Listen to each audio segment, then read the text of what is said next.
Imagínate que invirtiendo en un único ETF pudieses tener exposición al mundo entero, miles de compañías de decenas de países en un solo producto financiero de bajas comisiones. Suena bien, ¿no? Pues si estás pensando en invertir en un ETF de este tipo, quédate hasta el final, porque te vas a llevar una sorpresa. Hola inversores, soy Pablo Nogales y hoy vamos a comparar dos de los principales índices globales más importantes, el MSCI World y el MSCI All Country World Index. Antes de grabar hice esta encuesta en Twitter. En ella preguntaba cuál de estos dos índices prefería la gente, si solo pudiesen invertir en uno, claro. Respondieron cerca de 700 personas, por lo que la muestra fue suficiente para detectar una tendencia. Los resultados hablan por sí solos. La comunidad inversora prefiere el MSCI World, pero ¿de verdad es esa la mejor opción? Bueno, calma, hablemos antes de la empresa que está detrás de todo esto, Morgan Stanley Capital International, conocida también como MSCI, que por cierto cotiza en bolsa y ha generado un rendimiento espectacular desde su salida a bolsa en el 2007. La historia de esta empresa es bastante curiosa, pero quedémonos con que hoy en día se dedica, entre otras cosas, al análisis de inversión, elaboración y publicación de índices. Ojo, ha creado más de 250.000 índices de referencia a nivel mundial, los cuales se utilizan para reflejar el estado de los diferentes mercados financieros y sirven como comparación entre las diversas economías del mundo. Más de 1.300 ETFs de las gestoras más importantes usan sus índices, hasta el punto de que cerca de 17 billones de dólares en activos bajo gestión están referenciados a dichos índices, por los cuales, obviamente, cobra un porcentaje. De ahí el buen comportamiento bursátil que hemos visto antes. Una vez entendido qué es lo que hace MSCI, es hora de que pasemos a ver la diferencia entre sus dos principales índices mundiales y ver así cuál es mejor. ¡Empecemos!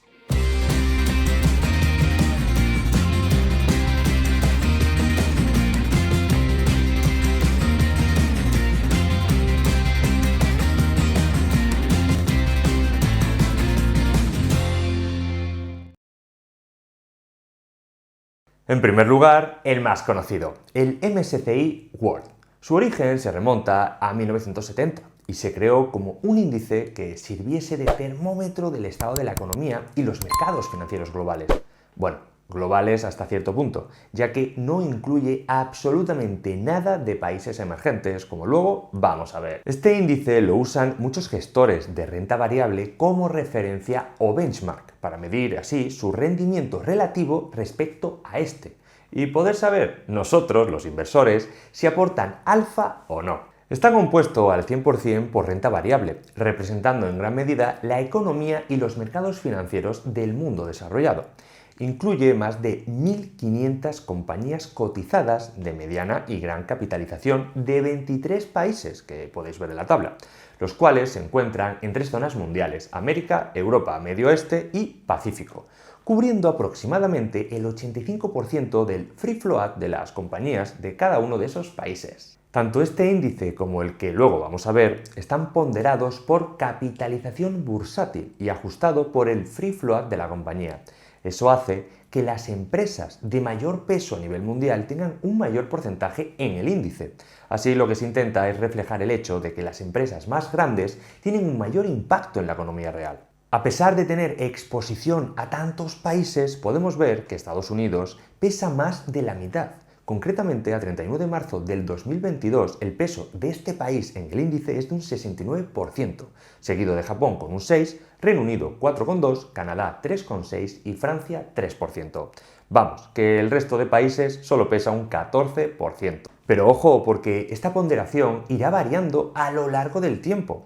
Esta década pasada ha sido Estados Unidos el mayor beneficiado, pero la próxima década podría cambiar y este índice tendría que ajustar los pesos. Al estar Estados Unidos liderándolo, ya nos podemos hacer una idea de cuáles son las principales posiciones del MSCI World, pero si no, aquí os traigo una tabla donde vemos que las famosas FANG, junto con Microsoft, Tesla y Nvidia, lideran el índice. De ahí que los sectores que más pesan sean el de la tecnología de la información, el financiero y la salud. El MSCI All Country World Index es el resultado de sumar al anterior índice uno de mercados emergentes, dándonos acceso así a una variedad de activos mucho más grande y desde mi punto de vista es más interesante de cara al futuro por una serie de reflexiones que luego veremos. Está compuesto por cerca de 3.000 compañías, las cuales son de los 23 países desarrollados que vimos antes, sumado a 26 países emergentes. Aún así, a pesar de incluir más países y más empresas, el peso de Estados Unidos hoy en día sigue siendo bastante grande. ¿Por qué ocurre esto? Pues por el sistema de ponderación que vimos antes, el de capitalización bursátil ajustada por el free float. Esto hace que el índice en marzo de 2022 tenga un peso del 61% en Estados Unidos, 5,4% en Japón, 3,7% en Reino Unido, 3% en China y Canadá y el restante 23% sea del resto de países. Vemos así que respecto al MSCI World, el peso de Estados Unidos se ha reducido un 8% y China entra en el top, por lo que tal y como hemos dicho al principio, algo más diversificado sí que está este índice. Mirando las principales compañías y el peso de los diferentes sectores, apenas hay diferencia. En los últimos años el sector de la tecnología, gracias a los tipos de interés tan bajos, se ha visto muy beneficiado, atrayendo un gran capital. De ahí que en el top 10 empresas solo veamos una nueva, Taiwan Semiconductor. Respecto al peso de los sectores, tenemos más de un 22% en tecnologías de la información, las financieras con cerca de un 15% y el de la salud con un 12%. Entendido cómo están compuestos estos dos índices, la pregunta que muchos de vosotros os estaréis haciendo es ¿cuál es mejor? Como siempre, la respuesta es depende. Respecto al pasado, no hay lugar a dudas. Basta con que miremos esta gráfica que abarca de marzo de 2007 a marzo de 2022. En ella se representa el comportamiento del MSCI World en azul y el verde el del ACWI. Vemos que durante la mayor parte de este tiempo los dos han tenido una correlación muy alta, debido a que desde la gran recesión el mercado dominante ha sido Estados Unidos, teniendo este cada vez más peso en los dos índices de manera parecida, por lo que no es de extrañar el comportamiento. A la derecha tenéis la tabla donde veis los retornos brutos anuales. Se aprecia claramente los parecidos retornos que tienen ambos. Para los más curiosos, aquí os dejo las rentabilidades en diversos periodos de tiempo, 3, 5 y 10 años, e incluso se incluye los retornos anualizados desde 1988, apreciando la similitud entre estos dos importantes índices, con un 8 y pico por ciento bruto anualizado. Sin embargo, vemos también que en este periodo más largo, los mercados emergentes incluso lo han hecho mejor, llegando a superar el 10%. Interesante. A la derecha tenemos datos fundamentales de los índices, como por ejemplo el PER y el precio-valor contable, observando ya una fuerte diferencia entre emergentes y el mundial. Debajo se añaden algunas variables de riesgo que os recomiendo que echéis un vistazo. Vale, respecto al pasado está claro, pero mirando hacia el futuro, que es donde está la rentabilidad y donde debemos enfocarnos, ¿cuál de los dos es más interesante? Si queremos invertir de forma pasiva con fondos indexados o ETFs, creo que deberíamos premiar siempre la diversificación más amplia posible, ya que hay que partir de la idea de que no somos capaces de predecir quién va a ser el próximo mercado ganador de la siguiente década. De ahí que yo priorice el índice más global. En este sentido, ya hemos visto que la diversificación geográfica del ACWI es muy superior al del World. Claro, hoy en día Estados Unidos pesa mucho en ambos índices, pero porque esta década ha sido el caballo ganador. Si eso cambia, que cambiará en algún momento, el índice World no coge nada ni de Latinoamérica, ni de Europa del Este, ni de Asia. Mercados muy afectados hoy en día y que ofrecen interesantes oportunidades. Por otro lado, se tiende a pensar que las ventas de las empresas estadounidenses están diversificadas por todo el mundo. Pero, ¿cuánto de diversificadas? ¿Y si os digo que las ventas de empresas del S&P 500 en el extranjero se han ido reduciendo de un 48% en 2008 a un 43% en 2018? O lo que es lo mismo, el 57% de las ventas de las principales empresas del mundo hoy en día provienen del mercado interno americano. ¿Qué creéis que podría pasar si el consumo interno de Estados Unidos cae considerablemente los próximos años? No tanto porque ocurra una gran crisis económica, que no lo descarto, pero no me refiero a eso. Y si más bien esa caída viene sencillamente por una normalización de política monetaria y fiscal, tras años de locura y expandir artificialmente la demanda. Dicho de otra manera, en el mundo hay 8.000 millones de personas, pero cerca del 60% de las ventas de las principales empresas de hoy en día en el mundo dependen únicamente de la demanda interna de un país de 330 millones de personas. Es decir, aproximadamente el 60% de los ingresos de las empresas más importantes proviene del 4% de la población.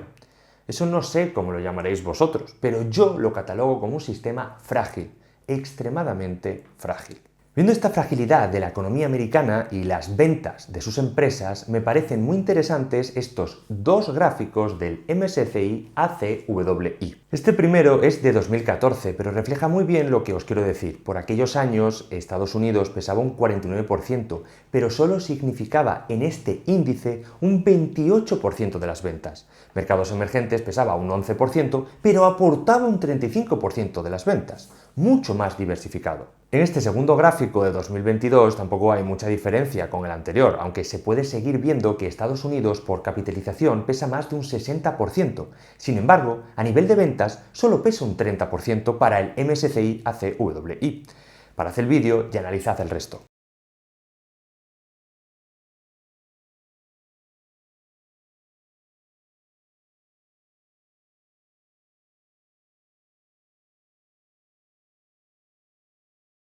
En conclusión, si queremos invertir pasivamente en el mundo, creo que es mucho mejor el ACWI, a pesar de que estos años haya tenido un comportamiento inferior, décimas menos, que el MSCI World o el propio SP500. A colación del SP500, aunque se sale de la temática, hace unas semanas subí este vídeo en el cual venía avisando de ser prudentes a estos múltiplos, ya que me parecen niveles arriesgados para los próximos años. Os recomiendo que le echéis un ojo. Con todo lo que está pasando, mucha gente quiere pensar que estamos ante una simple corrección. Yo no lo sé. Lo que a mí más me preocupa es la gestión del riesgo, sobre todo cuando parece que nadie ve riesgo. Cuidado con las narrativas repetidas hasta la saciedad durante estos últimos 2 años. El mercado es traicionero y no tener en cuenta la macro en el entorno actual es ser esclavo de los bancos centrales y el comportamiento de las masas. Pero bueno, volviendo a los índices protagonistas de este vídeo, os traigo dos ETFs de giro que replican el MSCI ACWI y el MSCI World, los cuales son de acumulación con suficiente liquidez y lo mejor, bajas comisiones. En el caso de invertir, hacedlo siempre con aportaciones periódicas para diversificar el riesgo. Si os ha gustado el MSCI ACWI, este ETF de VS que cotiza en Milán me gusta mucho. Está en euros y tiene unas comisiones del 0,21%. Recordad que a pesar de haber tenido unas décimas menos de rentabilidad, si en esta próxima década cambian las dinámicas del mercado, estaremos más protegidos en las caídas y nos veremos más beneficiados en las subidas. Si por otro lado preferís el MSCI World, este Invesco tiene un TER de tan solo 0,19% y cotiza también en Milán. En la descripción tenéis una promo de giro con la cual si os abrís una cuenta os ahorraréis 50 euros en comisiones. Espero que este vídeo os haya sido de utilidad. Os recuerdo que si estáis empezando en esto de la inversión y queréis profundizar más en la gestión pasiva, por aquí os dejo una guía completa de ETFs y otra de los principales robo-advisors en España, en la cual os cuento toda la información necesaria antes de invertir en ellos. ¡Adiós!